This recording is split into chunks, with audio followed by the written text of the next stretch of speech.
1వ అధ్యాయము 8వ వచనం. మీ విశ్వాసము సర్వలోకమున ప్రచురము చేయబడును బట్టి మొదట మీ అందరి నిమిత్తము యేసుక్రీస్తు ద్వారా నా దేవునికి కృతజ్ఞతాస్తుతులు చెల్లించున్నాను.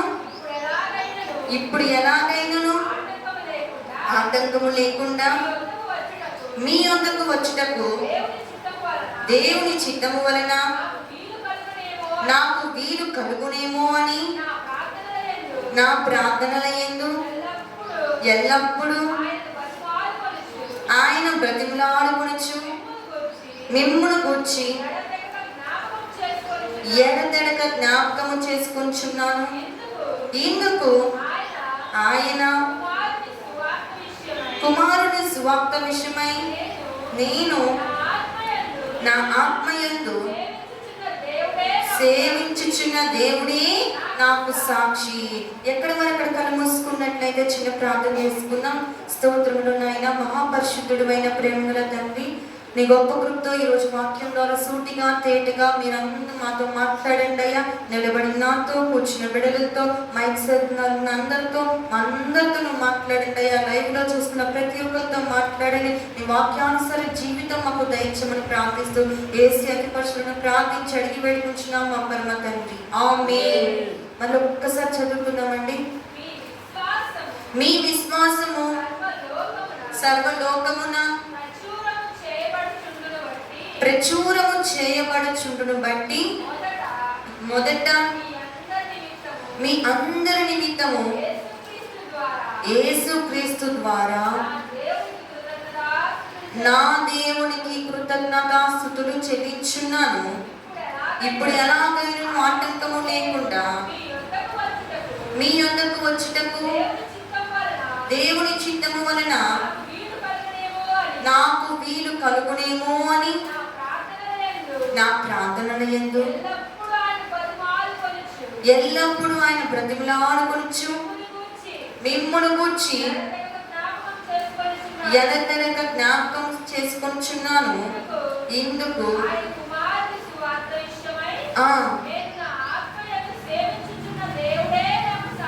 ఎవరు మనకు సాక్షి? మనకి ఆయనే మనకి సాక్షి. ఈ 2-3 వచనాల్లో నాకు 2 మాటలు కనపడతాయి. 3 మాటలు కనపడుతున్నాయి, కానీ 2 మాటలు చెప్పి ముగిస్తాను. ఈ 3 వచనాల్లో 2 మాటలు ఏం కనపడుతున్నాయి అంటే సేవించే క్రైస్తవుడు, రెండోది ప్రార్థించే క్రైస్తవుడు. ఈ మాటలు అసలు ఎవరు చెప్తున్నారు? ఈ వాక్యం ఎవరు చెప్తున్నారు? ఈ వచనాలు ఎవరు చెప్తున్నారు? ఎవరు చెప్తున్నారంటే అపోస్తలుడైన పౌలు గారు చెప్తున్నారు. సేవించుచున్న దేవుడే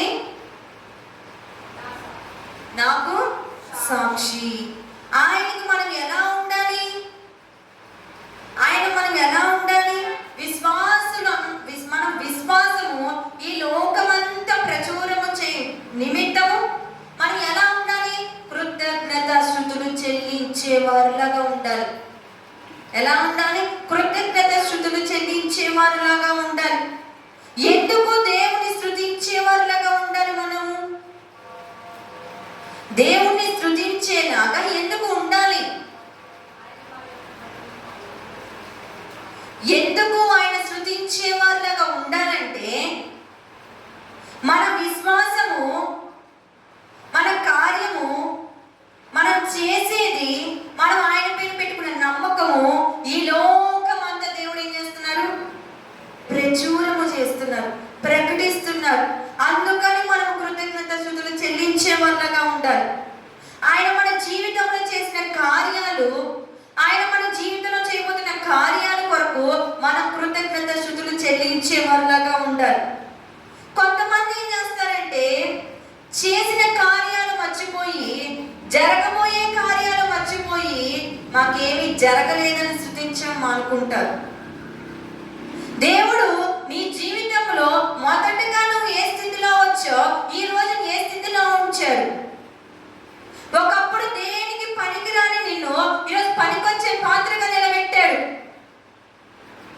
అందును బట్టి స్తుతించాలి, అందును బట్టి కృతజ్ఞతలు చెల్లించాలి. ఒకరికి చేయి చాపి మనల్ని ఒకరికి ఇచ్చేలాగా నిలబెట్టాడు. ఒకరి దగ్గర మనము నిలబడి మనల్ని తలదించుకునే మనల్ని తల ఎత్తేలాగా నిలబెట్టాడు. ఎప్పుడు ఒకరి దగ్గర చేయి చాపడం మనల్ని ఒకరి దగ్గర ఇచ్చేలాగా, ఒకరికి ఆదరణ కలిగించేలాగా, ఒకరికి పెట్టేలాగా నిలబెట్టాడు. అందుకని మనం ఏం చేయాలి? కృతజ్ఞతాస్తుతులు చెల్లించే వాళ్ళగా ఉండాలి. మీరు చూసినట్లయితే బైబిల్ గ్రంథంలో అర్ధరాత్రి కాల సమయంలో ఇద్దరు భక్తులు స్తుతిస్తున్నారు. ఎవరు వాళ్ళు? పౌలు శీలలు స్తుతిస్తున్నారు. ఏమని స్తుతిస్తున్నారు? కీర్తనలతో, పాటలతో ఆయన్ని స్తుతిస్తున్నారు. ఆయన్ని ఏ టైంలో స్తుతిస్తున్నారండి? మనము కూడా స్తుతిస్తాం అర్ధరాత్రి కాల సమయంలో. వాళ్ళు కీర్తనలో స్తుతిస్తే మనం కొరకలతో స్తుతిస్తాం. మన స్తుతికైతే పక్కన వాళ్ళు ఎదుర కూడా పోయింది. కానీ వాళ్ళ స్తుతికి, వాళ్ళు చేసిన స్తుతికి ఏమైపోయినాయి? చెరసాల గోడలు కూడా. మరి నువ్వు ఎలా స్తుతిస్తున్నావు? నీ జీవితంలో నీకున్న సమస్యను బట్టి నువ్వు కృంగిపోతున్నావు. నీ జీవితంలో నీకున్న ఆర్థిక ఇబ్బందులు బట్టి నువ్వు కృంగిపోతున్నావు. నీ జీవితంలో నీకున్న అనారోగ్య సమస్యను బట్టి నువ్వు కృంగిపోతున్నావు. నువ్వు ఏ రోజైతే ఆ సమస్యను చూస్తావో కృంగిపోతావు. సమస్య మించిన దేవుని చూడు.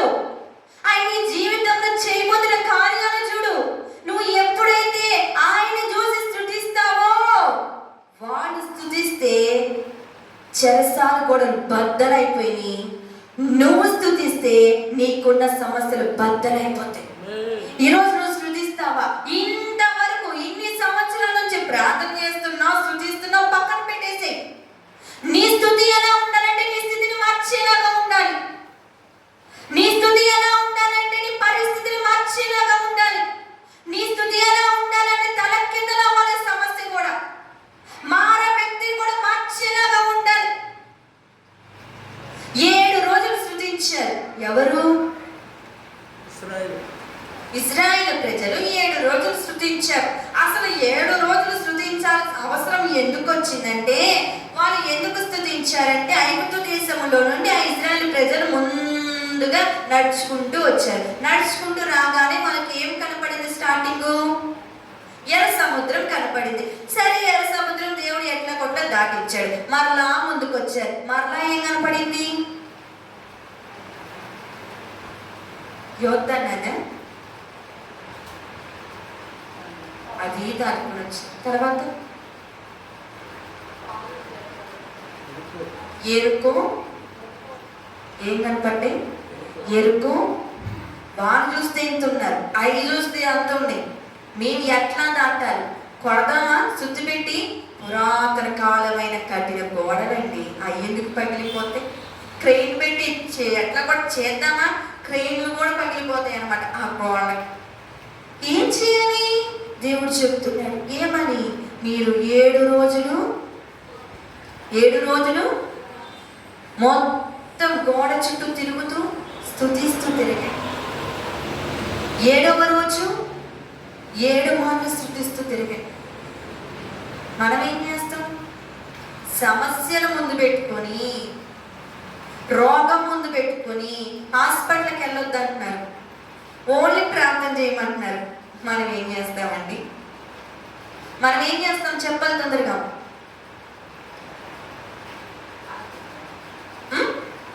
ఏం చేస్తాం? రోగం ఉంది, బలహీనం ఉంది, జ్వరము తగ్గట్లా, కాలు నొప్పులు ఉన్నాయి, ఒళ్ళు నొప్పులు ఉన్నాయి, హార్ట్ అటాక్, అన్ని రోగాలు మనకే ఉన్నాయి. హాస్పిటల్కి మాత్రం వెళ్ళి మాకు టాబ్లెట్స్ మాత్రం వేసుకో, మాకు ఇక్కడ కూర్చొని ప్రార్థన చేయి.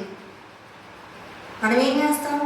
నీ ప్రార్థన లేదు, ఏం లేదు. ముందు నేను ఆడికెళ్తే నాకు స్వస్థ వచ్చిందని పరిగెత్తుతాం. వాళ్ళు చేశారా? ఇజ్రాయెల్ ప్రజలు చేశారా? ఆ ఎరుకో గోడలు దాటుతామని నమ్మి స్తుతించారు. అక్కడే నిలబడి, ఏ గోడలైనా మనం ఆ ఊరు వెళ్ళిపోదాం, ఐగుప్తు ఎనుకోళ్ళను బ్రతుకుదాం అని వెనక తిరగలేదండి. జరగబోతున్న దానికి స్తుతించారు, జరిగిన దానికి స్తుతించారు. ఆ ఎరుపు గోడ కూడా దేవుడు కూల్చేశాడు. నువ్వు స్తుతిస్తే నీ పరిస్థితిని మార్చరా? నువ్వు స్తుతిస్తే నీ పరిస్థితిని మార్చరా? నీ అనారోగ్యం నుంచి విడుదల రాదా? నీ భర్త మారడా? నీ కుటుంబం కట్టబడదా? నీ అప్పుడు తీరవా? నీ కుటుంబంలో ప్రతి ఆర్థిక సమస్యలు తీరవా? నువ్వు ఎప్పుడైతే దేవుడి సన్నిధిలో మోకరించి రెండు చేతులు పైకి ఎత్తి ఆకాశం వైపు ఎప్పుడైతే హృదయపూర్వకంగా స్తుతిస్తావో నీ పరిస్థితి దేవుడు అప్పుడు మారుస్తాడు. ఇంకొక మాట చూద్దామండి. 1వ అధ్యాయం 10వ వచనం. అదే అధ్యాయం చదవండి. రోమియోలకు రాసిన పత్రిక 1వ అధ్యాయం 10వ వచనం. 9వ వచనం చదువు. ఇప్పుడు ఎలాగైనను ఆటంకము లేకుండా మీ యొద్దకు వచ్చుటకు దేవుని చిత్తము వలన నాకు వీలు కలుగునేమో అని నా ప్రార్థనల యందు ఎల్లప్పుడూ ఆయన బ్రతిమిలాడుకొనుచు చలము మిమ్మల్ని కూర్చి ఎడతెగక జ్ఞాపకము చేసుకుంటున్నాను. ఇక్కడ ఏం కనపడుతుంది మనకి? ప్రార్థన ఎంతమంది చేశారు ఉదయకాల సమయంలో? చేతులెత్తండి. ఉదయకాల సమయంలో ఎంతమంది ప్రార్థన చేశారు? మన ప్రార్థన ఎలా ఉంటదంటే ఒక్కొక్కసారి గద్దించి ప్రార్థన చేస్తారు. ఇప్పుడు ఫర్ సపోజ్ నిసి వచ్చి వాళ్ళ అమ్మ దగ్గరికి వెళ్ళి పెద్దగా కేకలు వేస్తూ నాకు డ్రెస్ తీసుకొని రా అనుకో, వాళ్ళ అమ్మ ఏం చేస్తుంది? మీరేం చేస్తారండి? పెద్దగా కేకలు వేస్తూ నాకు డ్రెస్ కావాలంటే ఏం చేస్తారు? లేని తలనప్పుడు మళ్ళీ పుట్టిస్తారు అని 2 వీకుతారు. అది బ్రతిమిని ఆడుతూ ఇవ్వమ్మా, నువ్వు కాక నాకు ఎవరు పంపిస్తారు? నువ్వే కదా నా అమ్మవి, నువ్వు కాకుండా నాకు ఎవరు ఇస్తారు? పక్కింటి నాకు తెచ్చిస్తారా? నువ్వు నా అమ్మవి, నువ్వే నా నాన్నవి, నువ్వు నాకు డ్రెస్ ఇవ్వమ్మా. అందరూ చూడు స్కూల్లో ఎంత మంచి డ్రెస్సులు వేసుకొని తిరుగుతున్నారు. నేను నీ బిడ్డని కదా, నేను లేని దానిలాగా పిచ్చిదానిలాగా ఉండాలా? మంచి నీ బిడ్డనంటే నీ బిడ్డని చెప్పుకోవడానికి నాకు మంచి డ్రెస్ కావాలి, నేను బాగుండాలంటే మంచి డ్రెస్ కావాలి అని బ్రతిమలాడితే హృదయం కరిగిపోయి 2 డ్రెస్సులు తెచ్చిచ్చింది. మనం ఏం చేస్తున్నాం? మనం ఏం చేస్తున్నాం? పిల్ల తల్లిని అలా అడిగింది, పరమ తండ్రిని మనం ఎలా అడుగుతున్నాం? గద్దిస్తూ. చేస్తావా చెయ్యవా? చెయ్యకపోతే మేము వెళ్ళిపోతాం, చెయ్యకపోతే ప్రార్థన ఆపుతాం. అది కాదండి. బ్రతిమిలాడి ప్రార్థించు, ఒక్కసారి బ్రతిమిలాడి ప్రార్థించు. బైబిల్ గ్రంథంలో ఒక సహోదరు ప్రార్థించింది. తన విషయంలో ఎంత బాధ అంటే చెప్పుకోలేనంత బాధ ఉంటుంది. ఆ బాధ పరువులకు కూడా రాకూడదు అనిపించింది. తన భర్త వివాహము చేసుకున్నాక, ఇష్టపడి వివాహము చేసుకున్నాడు. వివాహం చేసుకున్నాక చాలా సంవత్సరాలైనా కానీ పిల్లలు లేరు. ఎన్నో సంవత్సరాల నుంచి ఎదురు చూస్తుంది, దేవుడి సన్నిధికి వెళ్తూ ఉంది, కానీ పిల్లలు లేరు. ఆ కొరత తనలో ఉంది, ఆ బాధ తనలో ఉంది. అయినా నాకు పిల్లలు లేరని సమాజంలో ఎక్కడికి వెళ్ళినా నీకు పిల్లలు లేరమ్మా, అక్కడికి వెళ్ళి చూపించుకోమ్మా, ఇక్కడికి వెళ్ళి చూపించుకోమ్మా, ఇలా ఎందుకుంటున్నామని ఆ మాటలు తట్టుకోలేక తన భర్తకి ఇంకొక వివాహం చేసింది. వివాహం చేసిన తర్వాత ఆ వివాహం చేసుకున్న ఆ సహోదరికి పిల్లలు కలిగారు. పిల్లలు కలిగినప్పుడు ఏం చేస్తారండి? ఏం చేస్తారు? ఈమె దగ్గర ఏం లేదో ఆమె దగ్గర అది ఉన్నప్పుడు చులకనగా మాట్లాడతారు, తక్కువ చేసి మాట్లాడతారు, ప్రతి చిన్నదానికి కోపపడతారు, ప్రతి చిన్నదానికి చీదరించుకుంటారు, ప్రతి చిన్నదానికి హేళనగా మాట్లాడతారు. ఆ పరిస్థితిలో పిల్లలు కలిగిన సహోదరి పిల్లలైన సహోదరిని హేళనగా మాట్లాడటం స్టార్ట్ చేసింది, బాధకరంగా మాట్లాడటం స్టార్ట్ చేసింది. ఇంకా భోజనం కూడా మానేసి ఆమె మాటలు గుర్తు తెచ్చుకుంటూ ఏడుస్తూ ఏడుస్తూ ఏడుస్తూ కుమిలిపోతూ ఉంది. తన భర్త వచ్చాడు ఆమె దగ్గరికి. ఏంటమ్మా భోజనం తినట్లేదు? ఆకలి వేయట్లేదా అంటున్నాడు. ఆమంటుంది, నీకేం తెలుసయ్యా నా బాధ? ఎక్కడికి వెళ్ళినా మాటలు, ఇంట్లో ఉన్న మాటలు, నా బాధ పరోలో కూడా రాకూడదు. ఏంది పిల్లలు లేకపోతే ఇంత బాధ, పిల్లలు లేకపోతే ఇంత వేదన, ఏంటి నా పరిస్థితి ఇలా మారిపోయింది? బిడ్డలు నాకు లేకపోయినా నీకు బిడ్డలు కలుగుతారని ఒకళ్ళ నుంచి వివాహం చేస్తే ఆమె తల మీద ఎక్కి కూర్చొని నన్ను ఇంతగా చిత్రహింసలు పెడుతుంది. ఏంటయ్యా నా బాధ, ఏందయ్యా ఇలా అంటే తన భర్తతో మాట్లాడినాడు. 10 మంది కుమారుల కంటే నేను నీకు విశేషమైన వాడిని కాదా? 10 మంది కుమారులు ఉన్నా కానీ వాళ్ళందరికన్నా గొప్పవాడిని నేనేగా, మొదటి వాడిని నేనేగా. ఆ మాట కూడా ఆమెకు ఆదరణ ఇవ్వాల, ఆ మాట కూడా ఆమెకు ధైర్యం ఇవ్వాల. అయినా బాధపడతానే ఉంది, అయినా ఏడుస్తానే ఉంది, అయినా కుమిలిపోతా ఉంది. ప్రతి సంవత్సరం ఏటేటా దేవుడి సన్నిధికి వెళ్ళిన రీతిగా వాళ్ళు దేవుడి సన్నిధికి వెళ్ళారు. ఒక రోజున వెళ్ళినప్పుడు ఆ పస్తులుండి వెళ్ళిందండి. ఎప్పుడు భోజనం మానేసిందిగా, ఆ భోజనం మానేసి ఉపవాసంతోనే దేవుడి సన్నిధికి వెళ్ళింది. వెళ్ళినప్పుడు ప్రార్థన చేసింది. వెళ్ళినప్పుడు ఏం చేసింది? ప్రార్థన చేసింది. మనమైతే ఏం చేస్తామండి? మనమైతే ఏం చేస్తాం? మన తోటి కోడలు మన చేతి తప్పకి మనం ఎత్తి చూపించి మాట్లాడుతున్నాం, మనం ఏం చేస్తాం? మన రూపం ఇంకోటి మారిపోయింది, మనలో ఇంకొకరు వస్తారు. మన అత్త మనం చేయని తప్పు కూడా మన సూటిపోటి మాటలతో మనల్ని బాధ పెడుతూ అనేక చులకన మాటలు చేసి మాట్లాడుతూ తగ్గించి మాట్లాడుతున్ననుకో, మనం ఏం చేస్తాం? అత్త లేదు, అమ్మ లేదు, మనలో ఇంకొకరు వచ్చేస్తారు.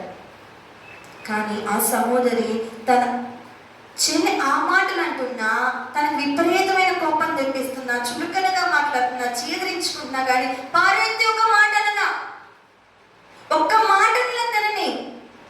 ఆ మాటలు, ఆ బాధ, వేదన దేవుడి సన్నిధికి వచ్చినప్పుడు ఆ బలిపీఠం దగ్గర 2 చేతులు పైకెత్తి ప్రార్థన చేస్తుంది, బ్రతిమిలాడుతుంది. అయ్యా, పిల్లలు లేని కొరత బట్టేగా, ఆ కారణాన్ని బట్టేగా, ఆ హేతును బట్టేగా నన్ను ఇలా అంటున్నారు. నన్ను చూడయ్యా, నన్ను చూడు, ఒక్కసారి నన్ను చూడు. ఈ నిందలు, ఈ అవమానాలు కొట్టివేయడానికి ఒక్క మగ బిడ్డనివ్వు నాకు. ఆ బిడ్డను నాకు ఇస్తే ఆ బిడ్డను మరలా నీ సన్నిధిలోనే సమర్పించుకుంటా. అప్పుడు ఈ నిందలు, సమస్యలు పోతాయ్యా అని దేవుడి సన్నిధిలో బ్రతిమిలాడుతుంది. ఆ బ్రతిమిలాడటం కూడా అక్కడ ఉన్న యాజకుడు కూడా అర్థం కాల. ఏమేమన్నా మద్యము తాకొచ్చిందా, ఈ విధంగా విచిత్రంగా ప్రవర్తిస్తుంది? ప్రార్థన అంటే ఎవరన్నా పెద్దగా చేస్తారు, ఆమె ఎలా చేస్తుంది? కళ్ళకు నీళ్ళు గారిపోతుంది, మౌనంగా ప్రార్థన చేస్తుంది, బ్రతిమలాడుతుంది. ఎప్పుడైతే తన జీవితంలో ఆ దేవుడి సన్నిధిలో మనోదుఃఖముగా, దుఃఖాక్రాంతులలాగా దేవుడి సన్నిధిలో సర్వం విడిచిపెట్టి నువ్వే నా దిక్కని బ్రతిమలాడిందో, మారుక్షణమే దేవుడు కార్యం చేయడం మొదలుపెట్టాడు. తన జీవితంలో అద్భుతం చేశాడు, తన జీవితంలో కార్యం మొదలుపెట్టాడు, చేశాడు. ఆ ఒక్క మొక్క పెట్టినంటే బోనస్ 5 బిడ్డలు ఇచ్చాడు. నువ్వు ఎప్పుడైతే నీ జీవితంలో బ్రతిమిలాడి ప్రార్థన చేస్తావో నీ జీవితంలో గొప్ప కార్యం చేయడం మొదలు పెడతాడు. ఎప్పుడైతే నీ జీవితంలో చేసిన కార్యాలు బట్టి, చేయబోతున్న కార్యాలు బట్టి స్తుతిస్తావో నువ్వు ఊహించలేని కార్యాలు చూస్తావు. ఉపవాస దినముల్లో 11వ రోజు దేవుడు మనతో ఏం మాట్లాడుతున్నాడంటే, నువ్వు స్తుతించు, నీ స్థితిని దేవుడు మారుస్తాడు. బ్రతిమిలాడి ప్రార్థించు, నీ కార్యాలు దేవుడు చేస్తాడు. ఇంతవరకు నువ్వు ఆ విధంగా ప్రార్థించలేదేమో, ఇంతవరకు ఆ విధంగా స్తుతించలేవో, ఈ రోజు నుంచి ప్రారంభించు. దేవుడు నీ జీవితంలో గొప్ప కార్యం చేయడం మొదలు పెడుతున్నాడు. అట్టి కృప మనందరికి దేవుడు అనుగ్రహించబడును గాక. ఆమేన్.